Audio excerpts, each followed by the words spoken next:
Welcome to La Cura Podcast. I'm your host, Francisca Porchas Coronado.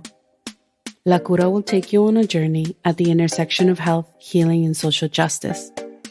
We will engage in conversations about decolonizing our health and reclaiming traditional ways of well-being and healing. We will explore and honor our multiple identities, cultures, traditions, and remedios. This offering is brought to you by Mi Gente, a political home of Latinx and Chicanx people that is pro-Black, pro-woman, pro-poor, pro-queer, because our communities are all that and more.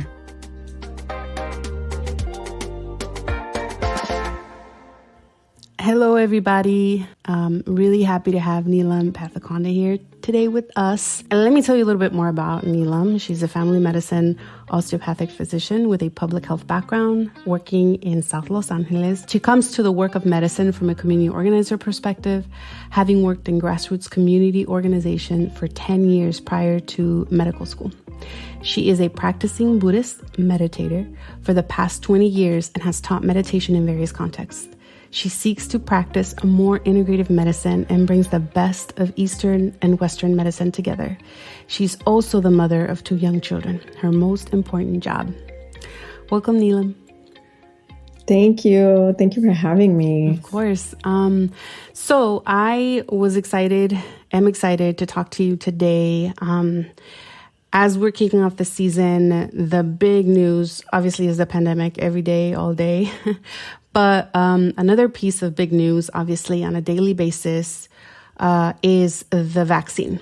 And I was reading that there's a large percentage of people that still are very unsure on whether they will get vaccinated. So I have a lot of questions as well, even though I am definitely on the side of getting vaccinated. I've gone back and forth.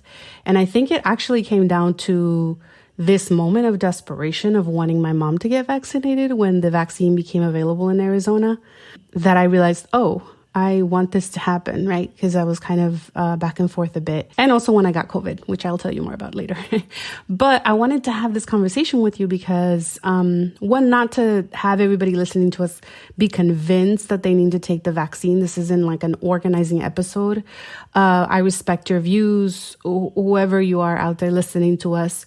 But I also think we need to make very informed decisions, including myself, right? There's still questions that I have, and who better than an expert to come and tell us a bit more, even with all obviously critiques that we might have about the medical industrial complex and, Western medicine and, all the complications of that. I think that the facts are the facts and we still need to be really informed. And so I'm super excited to have this conversation with you, Neelam, and grateful that you're open to having it.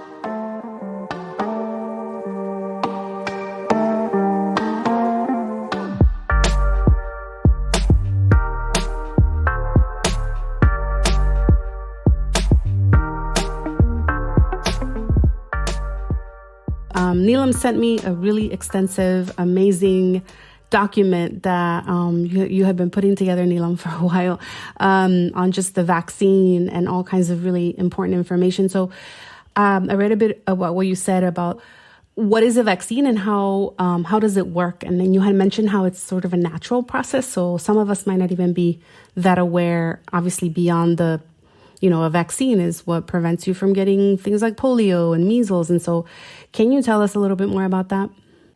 A vaccine inserts a little piece of the virus, which we'll call an antigen, into our body, which gives our immune system a heads up about what it could encounter in the future and basically buys us some time. So we allow ourselves time to prepare and ready our defenses. When we see that piece of protein or that virus in the future, we basically have all of our army built. We know exactly what to do, and our immune system just is able to smash really hard and not have that virus take over our body. So that's why vaccines are so effective. This particular vaccination is inserting mRNA, which is a nucleic acid, and tells our cells to build a protein that we see on the outer edges of the COVID molecule.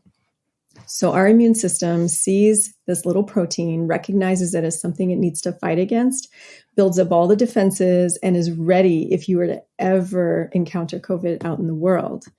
And the reason I say that vaccines are natural, because it's really using our innate and natural power of our immune systems. We have these wonderful, incredible, complex, nuanced immune systems that are built so that we can kind of walk through the world with all these germs and bacteria and viruses that might not be so friendly to us, and do the job of deciding, are you friendly? Are you not?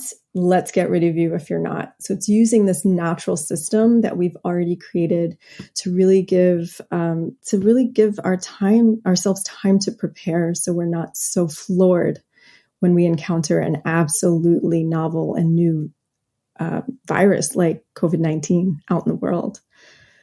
There's all these accounts from the 1500s in China and India of using vaccinations, even before Western medicine knew that germs were the one causing disease.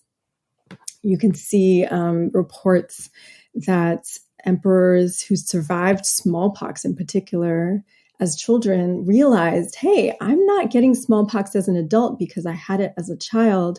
So emperors in China would have their children inoculated.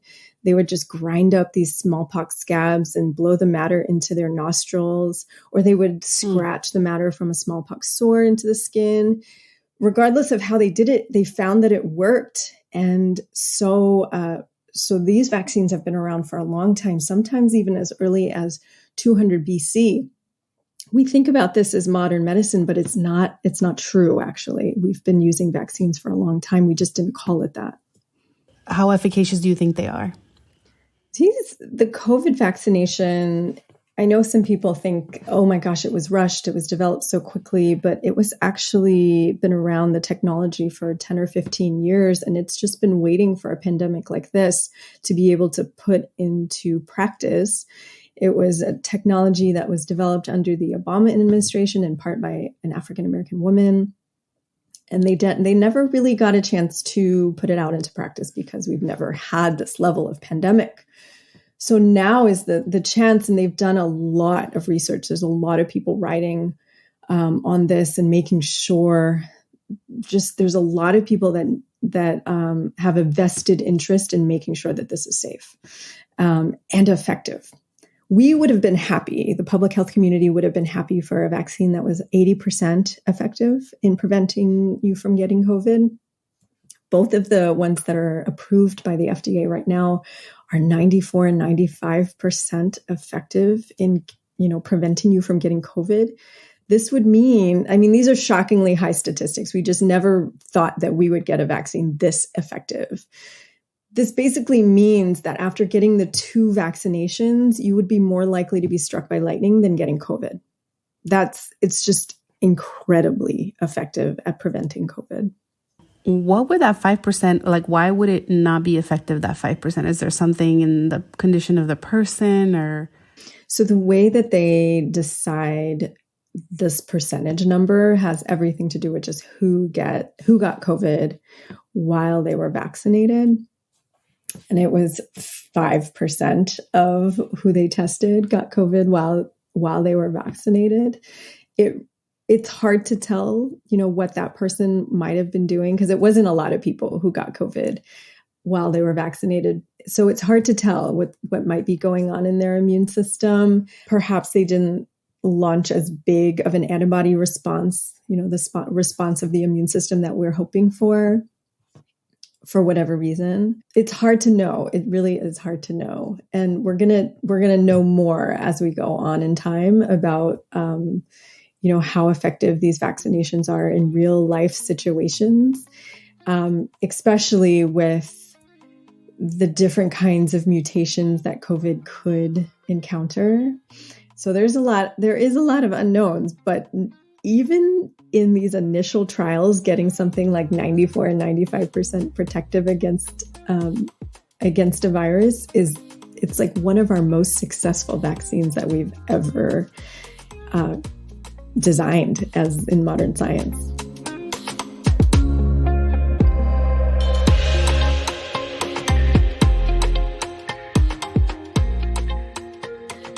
Another big question that's coming up is what are the side effects? I think that is honestly, from what I've heard people close to me, right? Most of the people around me are people of color. Most people are some of them are not even in movement. I've been shocked that folks like my mother-in-law and my father-in-law are like, we don't know. We don't know about side effects. It hasn't been around that long. And I think you just answered the question that like it's actually has been around. The technology has been, and that really set the foundation for it to be developed. And so what are the side effects that we can look out for? So we did a lot of safety trials. There's about 70,000 participants from across the globe with differing ages, races, chronic disease. And most vaccine side effects occur within 2 or 3 months. When we've got a lot of tracking on vaccine side effects because it has, so much attention is for the right reasons. There's a lot of attention about vaccine side effects. So we definitely want to make sure that they're safe. One of the side effects of this vaccine is just what you would expect. So fatigue, perhaps you'd get a sore arm, maybe you feel a little bit under the weather. And that's generally what people are saying. Fatigue, sore arm, and a little bit of muscle aches. Some people are having an anaphylactic reaction, which means that they're allergic to something in the vaccine. And so we're asking people who have ever had an anaphylactic reaction in the past to really be careful about this vaccine. But everybody else, there is not one serious side effect from this vaccine. There's no eggs, there's no thimerosal, there's no preservatives, there's no latex. You can go online and see exactly what's in the vaccine. And so they were really paying attention to anything that might cause side effects and trying to take it out as much as possible, which is why these vaccines have to be in cold storage. There's not a lot of preservatives. The messenger RNA that they're using can be unstable at room temperature. But basically, instead of putting a lot of preservatives in, they decided, let's just put it in cold storage. Let's use it very quickly after it's out of storage so that we don't have to rely on things that might cause a reaction later or that the community or the public might be worried about. So the side effects are real. There are side effects, but they're so different than getting COVID. So some people have told me, well, if I'm going to get sick from this vaccination, why would I do that? I might as well just go get COVID. And perhaps, Francisca, you can talk about your experience having COVID. It is entirely different. I cannot stress this enough. You are at home from a vaccination side effect. Maybe you feel a little bit fatigued. You don't have to quarantine, for one. You don't have to worry that you might end up in the hospital and get really sick and end up on a ventilator or perhaps die. You don't have to worry that you might have symptoms 6 months from now or a year from now, or what's called long COVID, where you have these symptoms for a very, very long time and have side effects from COVID that last for, we don't even know, but some people are, a year later having, the same kind of fatigue or brain fog. You don't have to worry about that with the vaccine. You really have to differentiate between side effects from the vaccine, symptoms from the virus, which are entirely two different things. That distinction you made is important around allergy versus side effect, because there has been on the news people that have died, people that have had horrible reactions. And I think it's important to distinguish between having I think you said anaphylactic. I hope I got that word right. Reaction, which is allergy to something. I'm not really sure. Maybe we can explain, and also side effects, which are two different things. Yes, I had COVID. It really sucked. I am very lucky that I am here and that all is well. I was the most scared for my partner, who had pretty chronic asthma as a child, and it kind of went away when he was like 15 or so. And so I was always scared about if he ever got it, that his lungs would be, impacted a lot, and that would be like his Achilles heel. He had also, I would say, a quote unquote mild case, even though the symptoms were still sucked. Like his lungs were under capacity for a good month. He would get taxed. He had a lot of fever. So like his symptoms were more severe than mine. I think I, got these horrible headaches. And I honestly felt some days that if I like shook my head a bit, like my brain was going to rattle up in there. And I did have some serious anxiety, moments that were very intense because I kept thinking about long-term side effects, and reading on them, which is a bad idea. Don't go on WebMD or Google because we know this, right? But it was just obsessive, and I did have very low moments and a lot of fear. And obviously after this, I want to get every scan possible out there of my body for like blood clots and all kinds of things. And so when this vaccine became available in Arizona, I was on the fence, even after having COVID. And then I just had a moment of like, oh, I really want my mom to get it, because that's when I realized, oh, I think I want this vaccine if I want my mom to get it. And the side effects of COVID, I think scare me more than the vaccine itself. So I think that really boils down to that, if you really want to know what I think.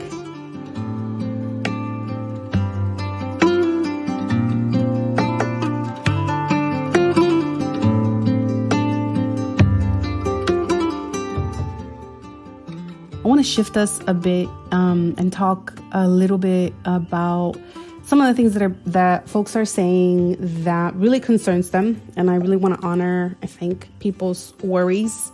There's a lot of reasons to not trust, the government. There's a lot of reasons to not trust Western medicine for, all the reasons that I think people know historically how our communities have been treated. But I also think that, again, information, education is empowering, and we need to know what's up. And so some rapid fire questions for you, which I know could be like really long conversations, and that's the kind of thing I'd love to geek out on. But these are some statements, and I'd love to for you to respond to them, right? So one is, I don't trust the government. Yeah, I get it. I do get it. What I would say to that is that this vaccine was developed with government funding, but not by the government, that these were public-private partnerships with companies that have a vested interest in not getting this wrong. So while Trump is definitely not to be trusted, the scientists conducting these vaccine trials did not report to him. They didn't speed up data to sway the election. I do understand why particularly communities of color who've been hit the hardest by this pandemic, they don't want to, they don't know where to go.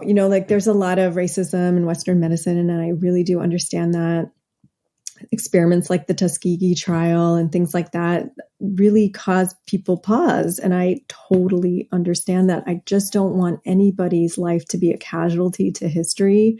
I don't want people making decisions based on misinformation and on fear. In my life, making decisions based on misinformation and fear has never led me to the right outcome.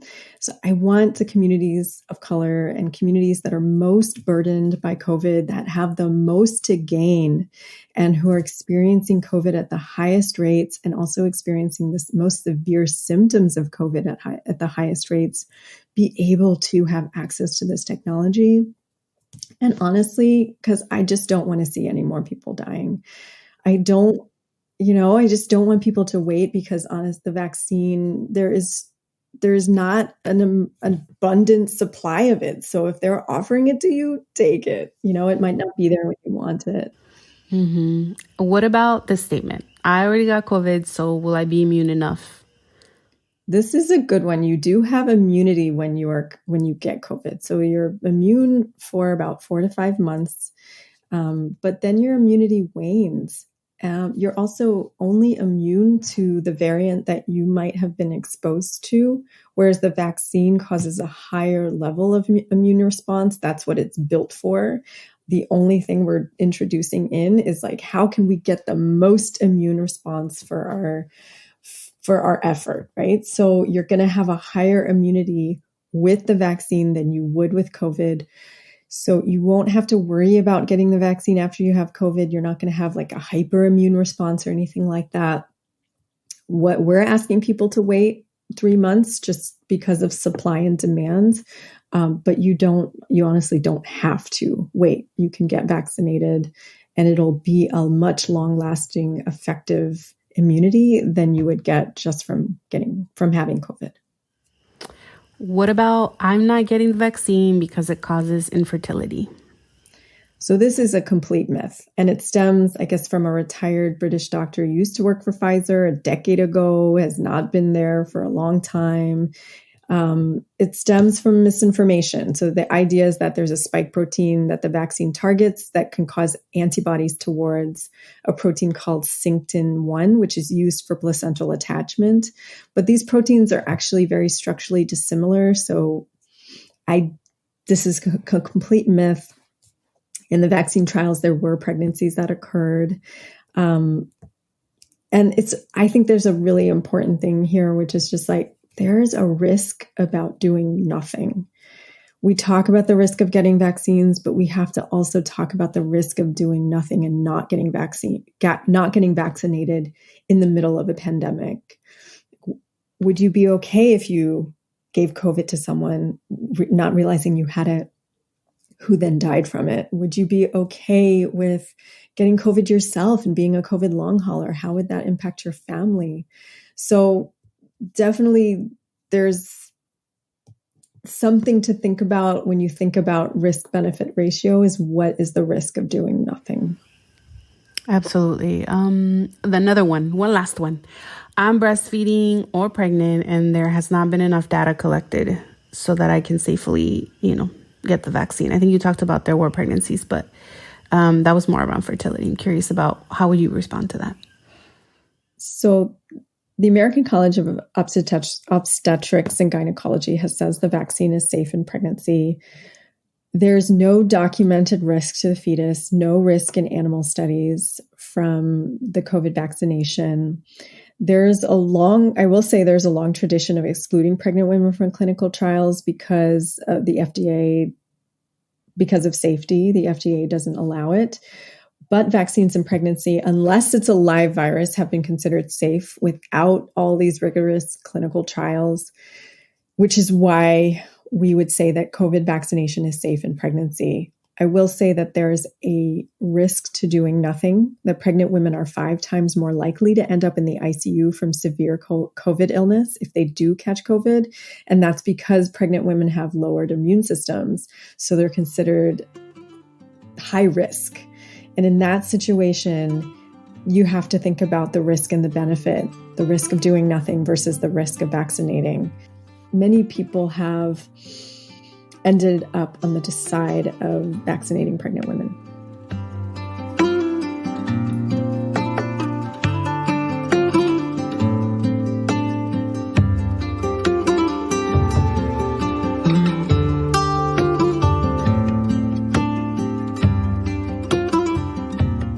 I want to ask a couple questions about where the future of this is. Obviously, we don't know. Could be another year, could be another couple years, given this new strain that they say is more severe and more contagious. Things are developing literally every day. But what is considered herd immunity, and how soon do you think we can reach it? Obviously, if folks do get vaccinated, and I assume a lot of them will be sick and then can still get vaccinated. So curious on your perspective. Yeah, so herd immunity is when we have about, and I've heard different numbers for this, as I'm sure you have as well, but 80% of people are either immune from getting previous COVID or immune because of the vaccine, that the virus then just dies out because there's no host. So if it gets to someone, it can't go anywhere else because everyone surrounding that person is immune. So that's what we hope for with this vaccination, that we can reach herd immunity faster. Some people have advocated to just let everyone go out and, don't worry about masks and don't worry about social distancing. We'll just get to herd immunity. But that means millions of people would die. What we're trying to do with the vaccination is achieve herd immunity without millions of people dying. so we can safely go back to a level of normalcy where we don't have to wear masks, when we can gather again in crowds, where we can be together, where we can hug our older people in our lives without worrying. So that's the hope. And that's why we all talk about herd immunity and wanting to reach it as fast as possible, because we want to come back to a level of intimacy and connection and normalcy in that way. How soon can we reach it? It really depends on if people are willing to get vaccinated and how fast they're willing to get vaccinated. The more that a virus travels around, the more it has the opportunity to mutate. And that's what we're seeing, all these new variants and mutations. It's because it's traveling so fast and so furiously through our population. If we could cut that speed down by not letting the virus move, we wouldn't have to worry about mutations like that.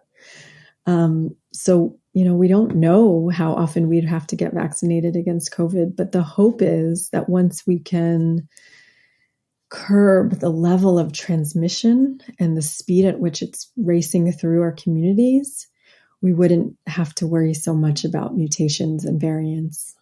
Well, I feel like there's still so much debate on the vaccine, so much weariness. And I do know, we're in conversation on the eve of the protests that happened at Dodger Stadium to shut down a whole vaccine operation.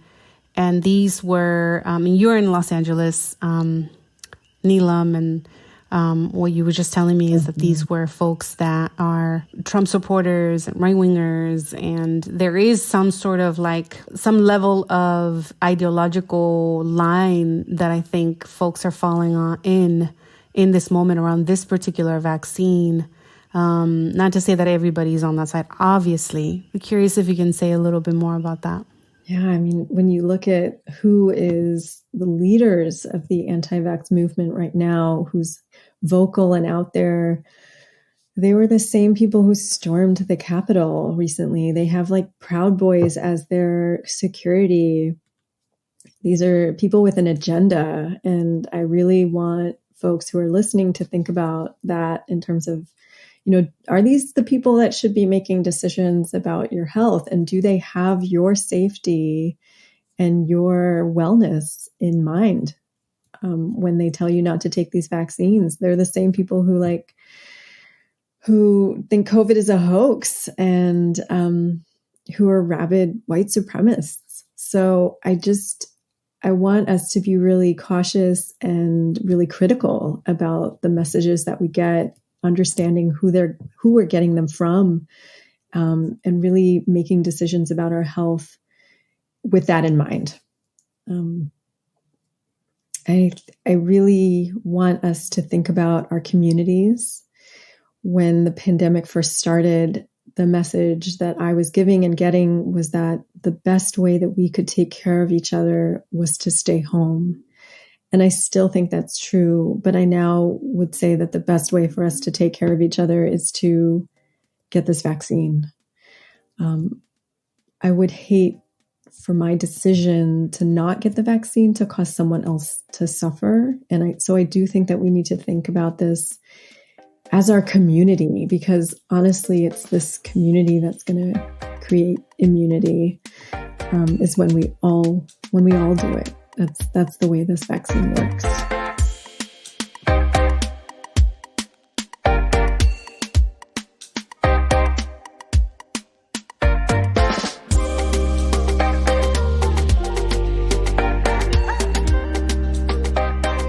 We want to thank Dr. Neelam Pathikonda for such valuable information on today's episode. We encourage you to stay informed about the COVID-19 vaccine, look up ingredients, or read about side effects or allergies and how the new variants are developing. But most importantly, we encourage you to take care of yourself in this process. Breathe it out and take one day at a time in the midst of what feels like a long and sometimes endless road.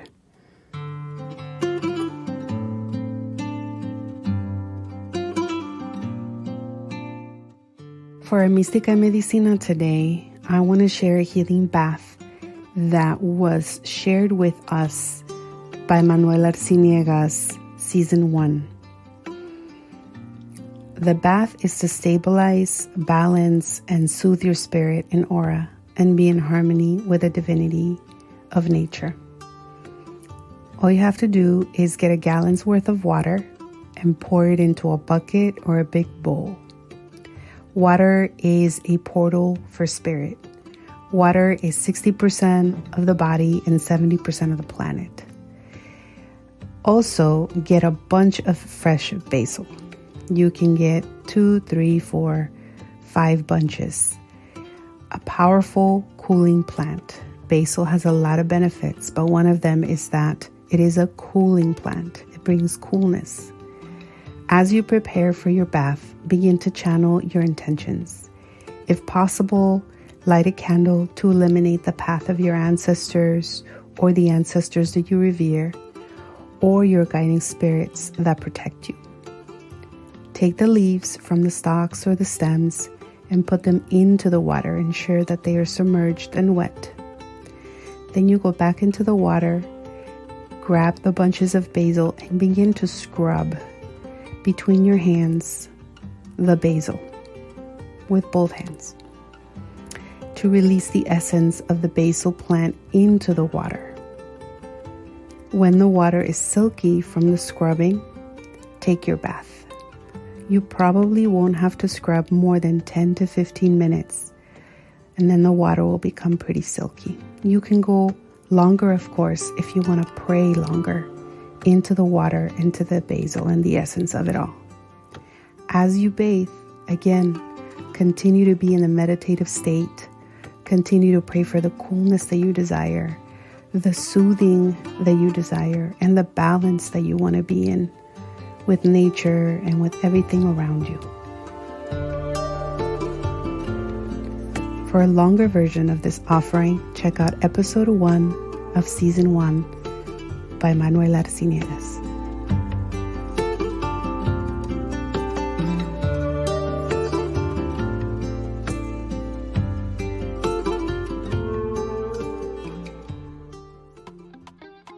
La Cura is a donor-supported free resource. To continue our work and ensure we launch another season and many more after that, we are raising $5,000 by May 25th. I know we can do it together. Can you pitch in and make sure we continue our journey at the intersections of health, healing, and collective transformation? Thank you in advance for your support. We'll send you virtual offerings in our donors-only newsletter to support your journey in your communities. Join me at mijente.net/La Cura. This podcast is hosted and produced by me and edited by Lourdes Hernandez. Big thank you to Phil Serkis for his ongoing guidance on production and editing. Much love to Mi Gente and Casa Blues, Maya Escobar and Nicolas Rubio for our new beautiful branding for La Cura. And big ups to Luis Michael Diaz III for new beautiful graphics for La Cura podcast.